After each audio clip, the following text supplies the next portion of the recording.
तीन दामाद की सास पार्ट 1। कावेरी जी के पति का देहांत हुए काफी वक्त हो गया था। कावेरी जी की 3 बेटियां थी, ईशा, मोहिनी और सुहाना। तीनों ही काफी होशियार और नौकरी करने वाली थी, लेकिन उन तीनों से कावेरी जी इतना प्यार करती थी कि उनकी शादी की उम्र होने पर भी उन्हें पराये घर भेजने का उनका मन ही नहीं हुआ। अरे तुम तीनों मेरे कलेजे का टुकड़ा हो। जब भी तुम्हारी शादी के बारे में सोचती हूँ ना, बड़ा डर लगता है। सही कहती हो मम्मी, हम भी आपसे बहुत प्यार करते हैं। हाँ, मम्मी पापा की जाने के बाद अब बिल्कुल अकेली हो गई हैं। और मम्मी, अगर हम तीनों शादी करके चले गए तो आपका ख्याल कौन रखेगा? लेकिन अपनी खुशी की वजह से मैं तुम तीनों को बिना शादी के भी तो नहीं देख सकती ना बेटा। समाज के हिसाब से देखे तो यह भी गलत होगा और मैं ऐसा कुछ नहीं चाहती। लेकिन तुम तीनों से दूर होने के बारे में सोचती हूँ तो अजीब सा लगता है। लेकिन मम्मी, हम आपको इस तरह अकेला छोड़कर नहीं जा सकते। एक काम करते हैं मम्मी, शादी के बाद ना आप मेरे साथ मेरे ससुराल में चलना और मेरे साथ ही रहना। अच्छा, और तेरी सास मुझे रहने देगी तेरे ससुराल में? अरे बेटा, वहाँ ऐसा नहीं होता। बेटी की माँ कभी अपनी बेटी के ससुराल जाकर नहीं रह सकती। एक काम करते हैं माँ, आप ईशा और सुहानी की शादी कर दीजिए और मैं हमेशा आपका बेटा बनकर आपके साथ ही रहूंगी। मुझे नहीं करनी शादी। अरे मेरी बेटियाँ मुझसे कितना प्यार करती है, मेरी वजह से अपनी पूरी जिंदगी दांव पर लगाने को तैयार है। लेकिन मैंने ना इससे भी एक अच्छा उपाय सोचा है। क्या मम्मी? अगर आपके पास कोई सोल्यूशन है तो फिर क्यों परेशान हो आप? बताइए, क्या करना चाहती हैं आप? मैंने सोचा है कि अखबार में इश्तिहार देकर तुम तीनों के लिए 3 घर जमाई दामाद ढूंढ लूंगी। वैसे भी नौकरी तो तुम तीनों अच्छे से कर लेती हो, कमा भी अच्छा खासा लेती हो। कोई भी लड़का तैयार हो जाएगा तुमसे शादी करने के लिए। अरे मम्मी, ये हुई ना बात। इससे हमें आपसे दूर भी नहीं जाना पड़ेगा और आपको अकेला भी नहीं रहना पड़ेगा। हाँ मम्मी, ये बहुत अच्छा तरीका है। मैं तो कहती हूँ आज ही अखबार में ऐड निकलवा देते हैं। बिल्कुल, आज ऑफिस जाते वक्त मैं ये काम कर दूंगी। और कुछ ही दिनों के बाद कावेरी जी को 3 घर जमाई दामाद विवेक, सुमित और अविनाश मिल जाते हैं और वो उन तीनों लड़कों से अपनी तीनों बेटियों की शादी करवा देती है। शादी के कुछ दिन के बाद, अरे अब शादी हो गई, छुट्टियां खत्म, तुम तीनों जाकर नौकरी करो, कुछ काम करो। अरे मम्मी जी, कमाल करती हैं आप। अब घर जमाए इसलिए थोड़ी ना बनाए कि हम बाहर जाकर नौकरी करें। मम्मी जी, मेरा तो घर जमाई बनने का मकसद ही यही था कि कमाने वाली बीवी मिल जाए। बाहर जाकर काम करने से तो मेरा दिल घबराता है। घर का कोई काम है तो बता दीजिए मुझे। अगर ऐसी बात है तो शाम का खाना बनाओ।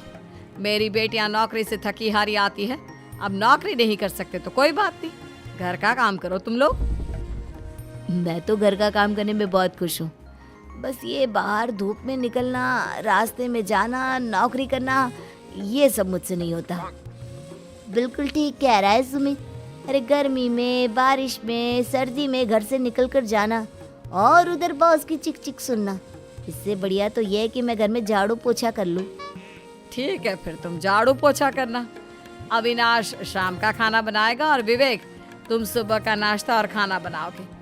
मेरे तीनों दामाद घर संभालेंगे और बेटियां नौकरी करेंगी। अगले दिन सुबह के वक्त, मम्मी मुझे ऑफिस के लिए देर हो रही है, नाश्ता चाहिए। अरे उस विवेक से कहा तो था कि सुबह का नाश्ता उसे उठकर बनाना है। अभी जाकर देखती हूँ क्या कर रहा है विवेक। अभी तक सोया हुआ है क्या? सुबह के 10 बज गए हैं। सोने दीजिए ना मम्मी जी, क्या हमेशा हिटलर की तरह हाथ में डंडा लेकर खड़ी रहती हैं?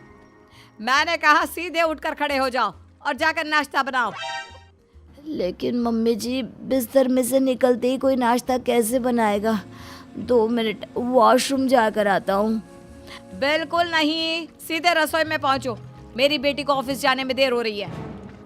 कुछ देर के बाद, हे भगवान, दोपहर के 12 बजे हैं लेकिन घर इतना गंदा पड़ा है। सुमित से कहा था मैंने समय पर झाड़ू पोछा कर देना। सुमित, कहाँ हो तुम? क्या हुआ मम्मी जी? सुबह की चाय तो पीने दीजिए। आप भी याद करती हैं, चिल्लाती ही रहती है। ये सुबह की चाय है या दोपहर की चाय? अगर तुम 12 बजे उठकर सुबह की चाय पियोगे तो क्या शाम का खाना रात के 3 बजे खाओगे? मम्मी जी चिल्लाइए मत, बताइए बात क्या है? अरे 12 बज चुके हैं, अभी तक झाड़ू पोछा नहीं हुआ। घर में देखो कितनी गंदगी है। अच्छा, तो आप इसलिए परेशान हैं। वो क्या है ना मम्मी जी, आज मेरे हाथ में दर्द हो रहा है। रात को उल्टी करवट से सो गया था, हाथ हिलाया भी नहीं जा रहा। कौन से हाथ में दर्द है दामाद जी? इस सीधे हाथ में मम्मी जी, हाथ हिल भी नहीं रहा है। विवेक, सुन लिया तुमने? सुमित के हाथ में इतना दर्द है कि बेचारे का हाथ भी नहीं हिल रहा। आज तो ये खाना भी नहीं खा पाएगा, तो एक जन का खाना कम ही बनाना। ठीक है मम्मी जी। अरे नहीं मम्मी जी, मेरे कहने का मतलब वो नहीं था। मेरा मतलब है खाना तो खाऊंगा ना। अरे लेकिन कैसे? हाथ तो हिल भी नहीं रहा है। अरे मम्मी जी, आपको ना किसी जेल में जेलर होना चाहिए था। बेकार में हमारी सास बनकर जिंदगी खराब कर रही है। अरे लगाता हूँ पोछा। एक बेचारा घर जमाई और कर भी क्या सकता है। शाम को जब ईशा, सुहाना और मोहिनी ऑफिस से लौट कर आती हैं। मम्मी, शाम के खाने में क्या बना है? अब ये तो तेरे पति को ही मालूम होगा ना बेटा, उसने ही खाने की जिम्मेदारी ली थी। लगता है मम्मी आपने ये घर जमाए वाला तरीका अपना कर मुसीबत मोल ले ली है। आपके तीनों घर जमाए कितने आलसी हैं। मेरे वाले को देखो, दोपहर के 12 बजे सुबह की चाय पीता है। और काम क्या करना चाहता था? घर का झाड़ू पोछा। मम्मी बता रही थी कि आज उसने घर का झाड़ू पोछा शाम की 5 बजे किया था। अब क्या बताऊं बेटा, सुबह से हाथ दर्द का बहाना करके बैठ गया था। कहता है हाथ में बहुत दर्द हो रहा है, हिला भी नहीं जा रहा। सब बहाने मम्मी। ये तीनों घर जमाए मिलकर ना बस बैठकर खाना खाना चाहते हैं, काम धाम तो बिल्कुल नहीं करना चाहते। लेकिन ऐसे काम नहीं चलेगा ना, मुझे इन तीनों को सबक सिखाना ही पड़ेगा। अरे तो मम्मी, आप हिटलर से कम है क्या? आपने जब हम तीनों को सबक सिखा कर इतना लायक बना दिया, तो इन तीनों नालायक दामाद को भी आप कुछ न कुछ तो बना ही देंगी। हाँ मम्मी, बस अपने अंदर के हिटलर को बाहर लाइए और अपनी तीनों दामादों को अच्छी तरह से सबक सिखाइए। रही बात आपकी बेटियों की, तो हम तीनों तो हमेशा से आपके साथ हैं। अरे लेकिन बेटा, इस काम के लिए तुम तीनों को मेहनत करनी पड़ेगी। कैसी मेहनत मम्मी? ऑफिस में तो वैसे ही बहुत मेहनत करते हैं हम तीनों।